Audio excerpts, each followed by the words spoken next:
Be smart, stay apart. That will be the message for the 2020 Betfred World Snooker Championship. And you know what?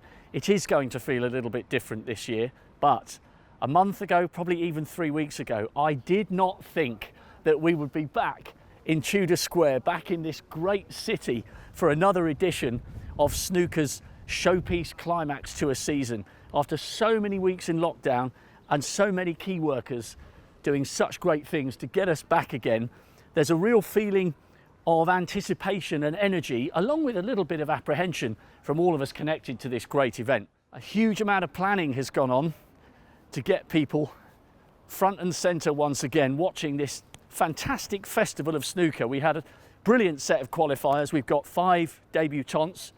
We've got 8 guys flourishing into their late 40s. A lot is going to feel different. No one's trying to disguise that. However, many things remain the same. We're in this great arena, socially distanced or not.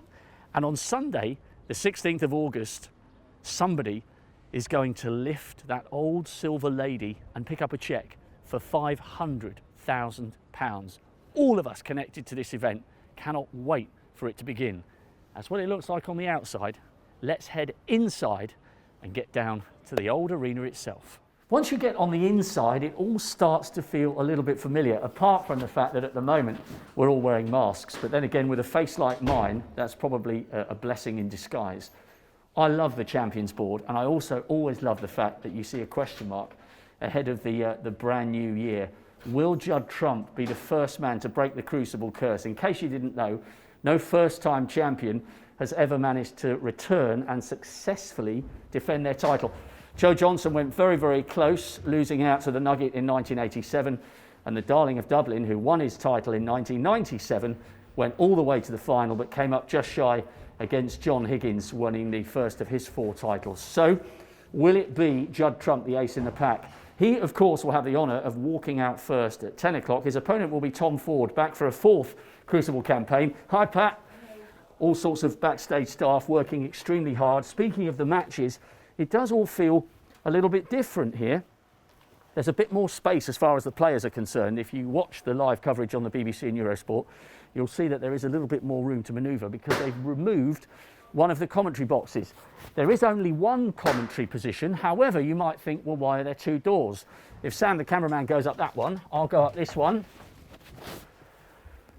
So there will be one set of commentary being done here. So even though we're side by side, we're separated by the perspex. I'll be fortunate enough to be in the box alongside the likes of either Alan McManus, depending on how he goes against Mark Williams, and Joe Perry, the World Championship semi-finalist, will be coming up here to do some commentary. Ken Doherty has gone down to London to join the rest of the BBC gang, and Eurosport are here doing all their stuff live. Once you get down onto the arena floor, by and large it feels the same. The eagle-eyed among you, Sam just turned around, the lights are going on and off, there's all sorts of preparation. Usually there's a row of press seats, but they've been taken out just to allow the players and the officials a little bit more room to manoeuvre. They're still fairly close together. I won't sit down in the seats or touch them. There's gel everywhere, by the way. People are being so careful. Again, just as the 2 commentators are separated by a sheet of perspex, so too are the players. And the screen, if you pan up, Sam, this great big divide, I do believe, is even bigger than it normally is. So when this comes down, you would not be able to watch a 147, for instance, and poke your head round and give one of your fellow pros congratulations. And the biggest change of all, especially if you are intending on coming to the Crucible, we really appreciate that because a lot of people have worked extremely hard to give us a restricted crowd. I think it's the first indoor sports event since lockdown has been lifted to have any spectators at all. If you can see the triangles, those are the seats that must not be occupied. So we're running at around about 1/3 capacity. But you know what? We've taken the view here that we're not 2/3 empty. We're very definitely 1/3 full. All of us connected to this event are delighted to be back in this truly atmospheric, historic arena for the start of the 2020 Betfred World Snooker Championship. There'll be flukes, there'll be centuries, there'll be heartache, there'll be dramatic comebacks, and then eventually we'll get to a champion. This is our chance.